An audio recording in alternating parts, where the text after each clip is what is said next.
sampai di base camp Gunung Slamet via Dipa Jaya.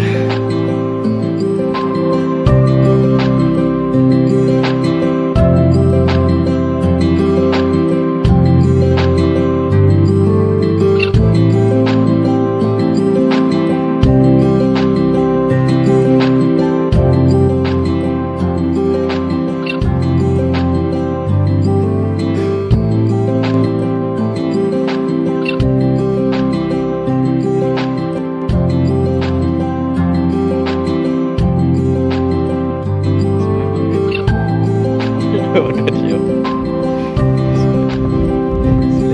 Selamat 42. Coba nih.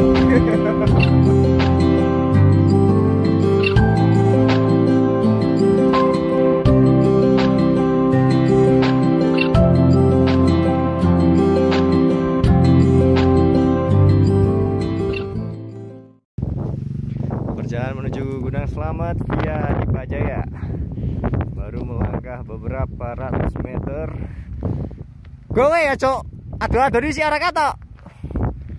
Disambut kabut tebal. Ini.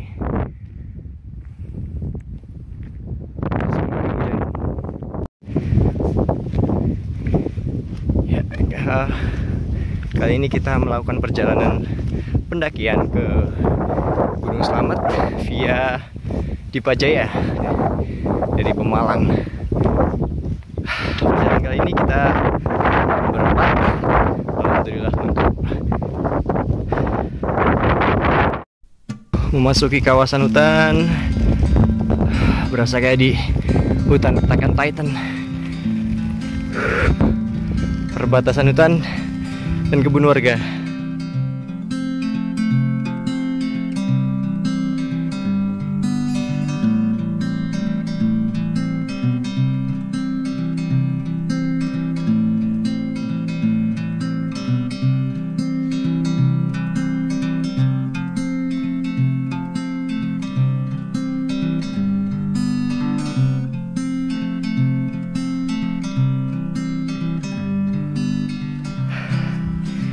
Kita jalan lagi dari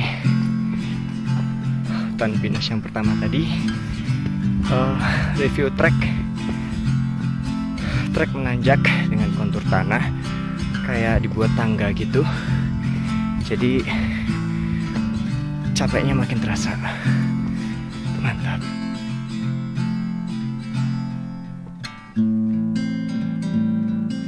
Oh ya, di sepanjang perjalanan juga tadi setelah hutan kita juga menemukan perkebunan warga.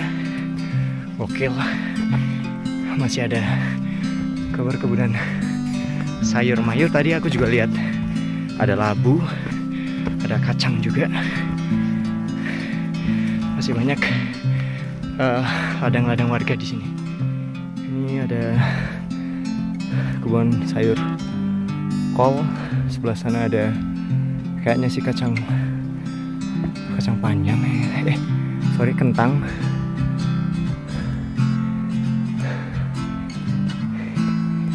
Treknya seperti ini guys, dari start sampai pertengahan pos 1.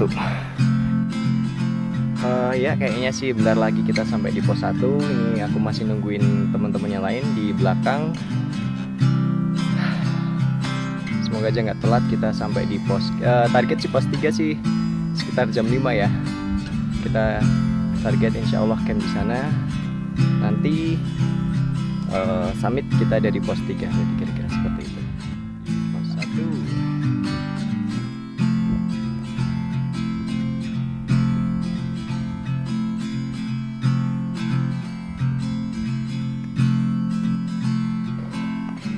Gila, trek sangat menanjak nih.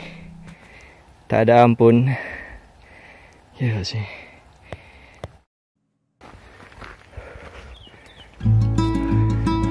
Sampai juga di pos 1 di jam 1.45. Buset, hampir 2 jam.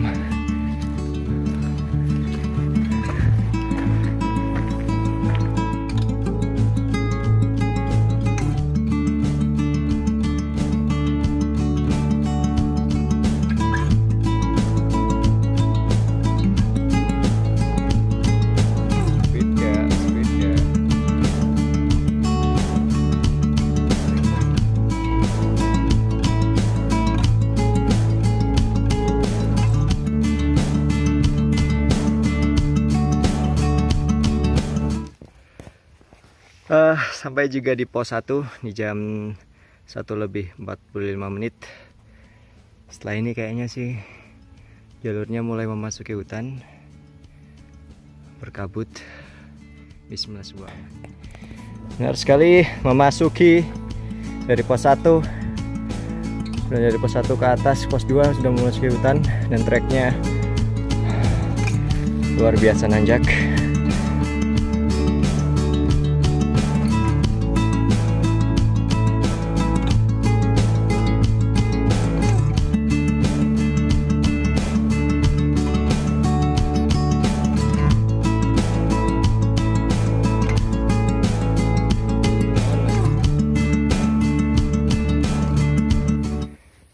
Jadi salah satu yang aku suka dari karakteristik Gunung Slamet itu hutan lumutnya ini.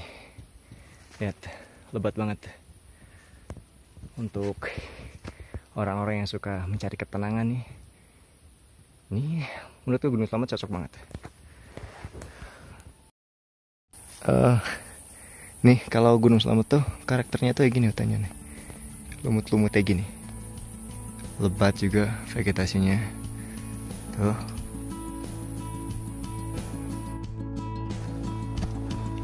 Yuk semangat Mas. Cukupkan Mas.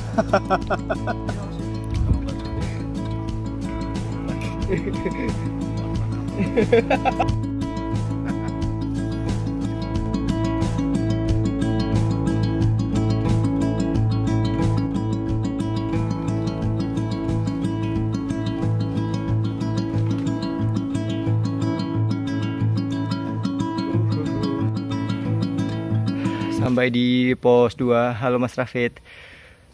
Di jam 3:30. Total perjalanan dari pos 1 berarti jam setengah. Kayaknya sih setengah. Ya tadi istirahat makan juga sih tadi sih, setengah jam. Lumayan.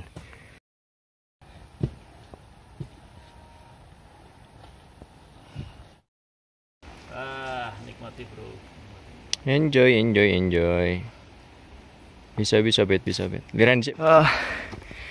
Lanjut lagi dari pos 2 di jam 4:12. Kelihatan dapat tambahan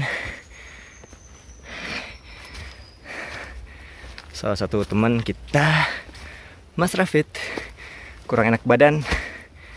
Dan biar perjalanan tetap lanjut, beban kita bagi. Shoot. Kena mata woi, perih. Gatel. Nah, tanaman ini woi. Gatel. Perih woi, agak perih dikit. Ini juga ada. Kudu mulai hati-hati. Perjalanan masih jauh menuju pos 3. Iya. Jadi sepanjang perjalanan tadi tuh penuh dengan trek nanjak ya. Nanjak terus. Tapi gak nyesel tapi.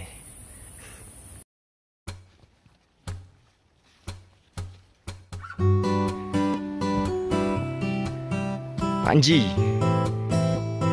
Kok Panji sih sama ceng? Sejak si gundul kan? Gak usah pakai mas. Bukan.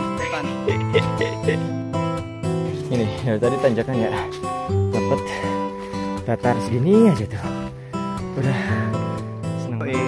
Sampai di persimpangan antara jalur Bambangan dan jalur di Pajaya Pemalang. Kalau mau ke Bambangan berarti dari sono Nah, di Pajaya dari sono. Nah, ini persimpangan ada semacam warung ya. Tapi tutup. Iya, gelap sekali. Di tengah perjalanan sahabat, airnya Cahaya sahabat. Tidak ada cahaya sahabat. Headlamp sang siji cahaya sahabat. Di tengah perjalanan kita memutuskan untuk camping di persimpangan antara jalur Bambangan dan di Pajaya ya. Dengan segala macam pertimbangan akhirnya kita memutuskan untuk camp di sini. Camp di sini. Mantap. Dan demikianlah. Belum demikianlah dong. Oke, semoga aja malam nanti nggak hujan. Ya cukup berkabut aja.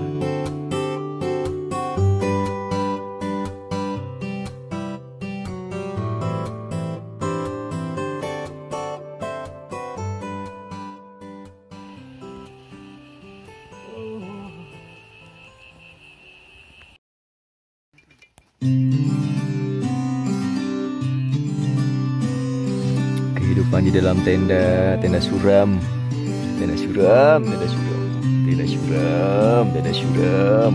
Sing wis tepar dewe, sing paling tepar. Masak dulu lah ya. Siapkan alat. Ini siapkan.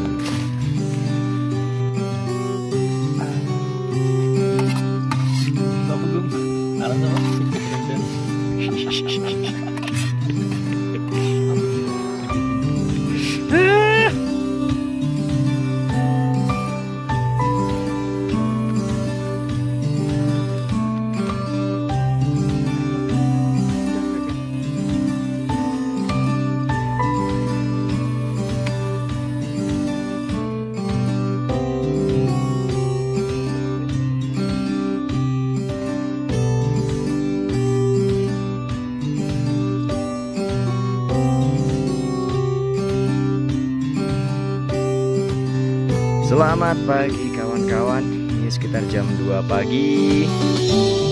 Dan rencananya kita mulai sampai jam 2 dari pertengahan pos 23 ya, antara persimpangan dari apa namanya? Jalur Bambangan dan Dipajaya. Kita start dari sini. Target insya Allah ke puncak sekitar jam 6 lebih lah. Semoga cuaca cerah, tidak badai. Amin.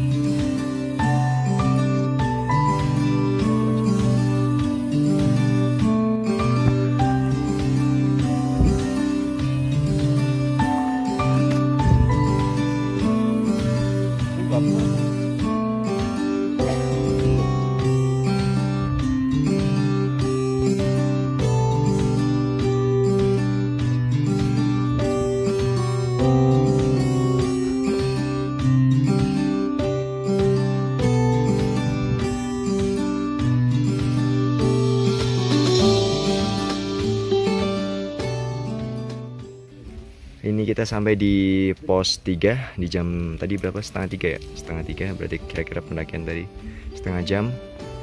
Untuk cuaca sendiri ini udah agak mulai berkabut lagi. Kayaknya sih mau hujan, semoga aja sih, tapi enggak ya. Review track tadi cukup ekstrim.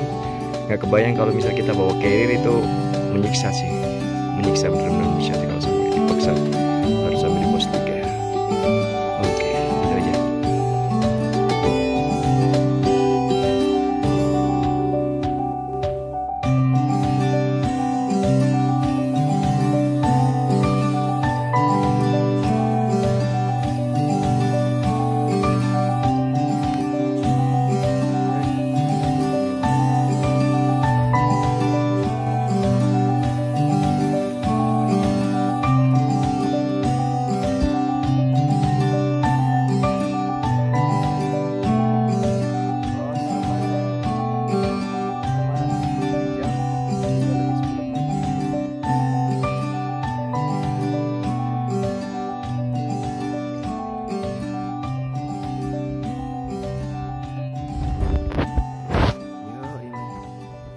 Kita sekarang berada di posisi antara pos 4 dan pos 5. Review track. Track ini berarti dari pos 4 tadi kerasa lumayan ekstrim ya. Nggak ke ini sih, nggak dapat gambarnya tapi kerasa, yang penting kerasa. Terus ini kira-kira sampai ke pos 5 ya mungkin sekitar 15 menit lagi. Pas subuh mungkin.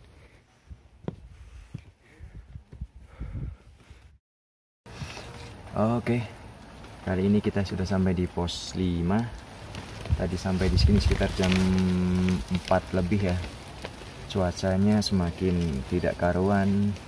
Angin makin kencang, kabut makin tebal, dan dingin semakin menusuk tulang. Lagi-lagi kita nggak tahu rencananya ini mau lanjut apa enggak. Coba aja terabas dulu ya. Mantap.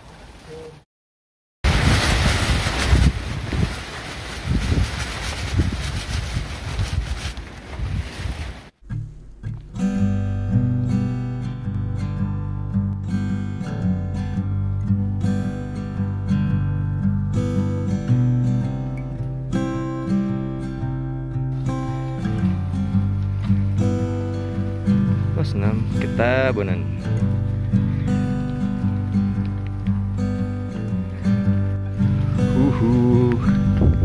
Kita sampai di pos 6 guys.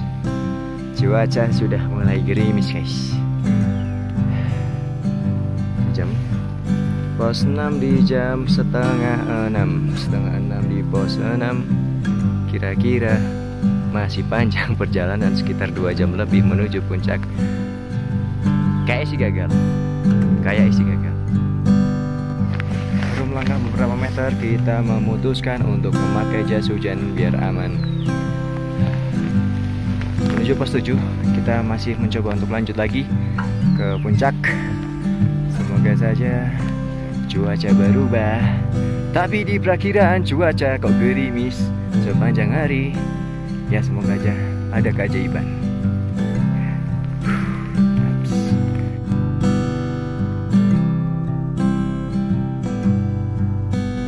View untuk jalur dari pos 6 ke pos 7. Buset. Lihat nak. Ekstrim nak. The most extreme track that I have ever experienced mah. No.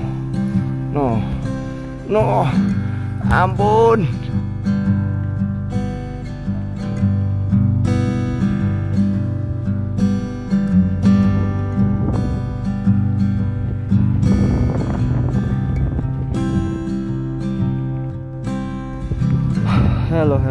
Halo. Di jam setengah 7 kita sampai di pos 8. The only one Mas Agung. Mas Yusril berpisah dengan kita tadi di pos 7 dengan kondisi cuaca yang masih berkabut, berangin dan gerimis.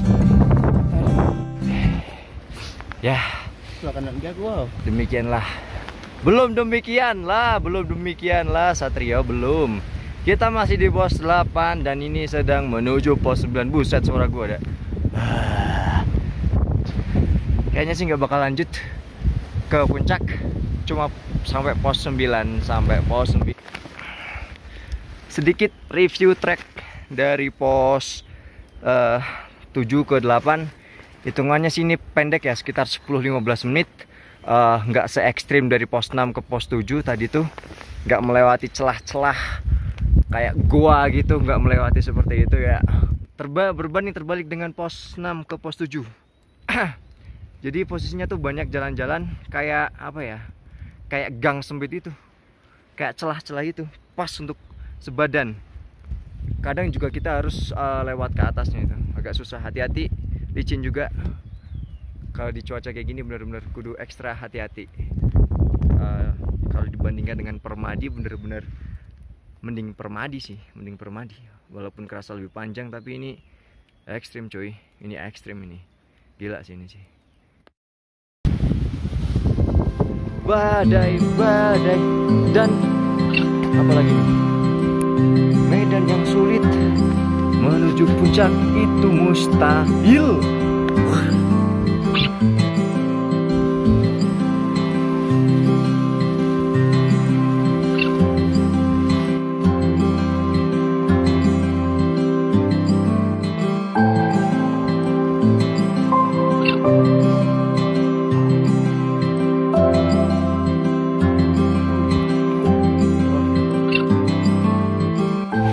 Konon katanya dari pos 9 menuju puncak itu 2 jam. Ini sudah jam 7. Sudah pasti dan sudah jelas kita tidak mungkin ke puncak dong.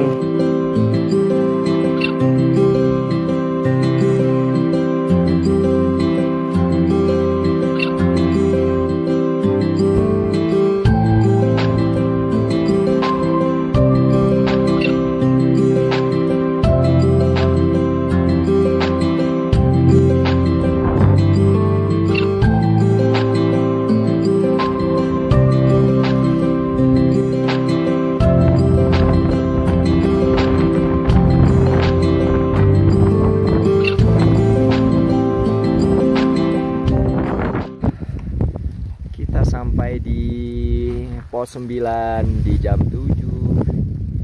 Pos 9 di jam 7. Ini masih meneduh deket batu biar nggak kena angin. Posisi masih dari angin kencang, tidak memungkinkan untuk lanjut lagi seperti itu. Ini berarti kita sementara mau sarapan dulu, roti cemilan, habis itu kita nanti lanjut turun seperti itu.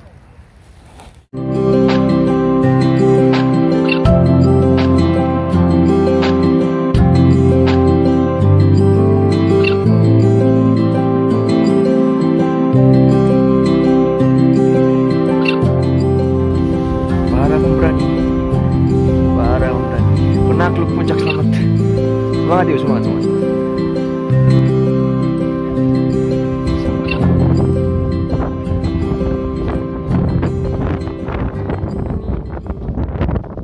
Benar-benar menjadi pos terakhir dalam perjalanan kita kali ini. Tidak mungkin kita ke puncak dengan cuaca seperti ini. Safety first. Bisa dikejar dalam lain hari. Kita menuju perjalanan turun. Kalau insya Allah aman.